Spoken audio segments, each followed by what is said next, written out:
by Joseph Stalin 70 years ago. And the question is, how's it doing now, after 70 years? So we went into it to take a look, and what we found shocked us. There's no graffiti, there's no filth, there are no foul smells, there are no bums or drug addicts or rapists or people waiting to push you onto the train tracks and kill you. No, it's perfectly clean and orderly. And how do you explain that? We're not even going to guess. That's not our job. We're only going to ask the question. How does Russia, a country we're told is a gas station with nuclear weapons, have a subway station that normal people use to get to work and home every single day that's nicer than anything in our country? We're not going to speculate. We're just going to raise the question and wait for someone in charge to give us an answer.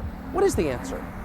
So we'll stop the lecture and let you take a look for yourself at what the Kievskaya metro station in Moscow, Russia looks like today, February 2024, in the middle of a war.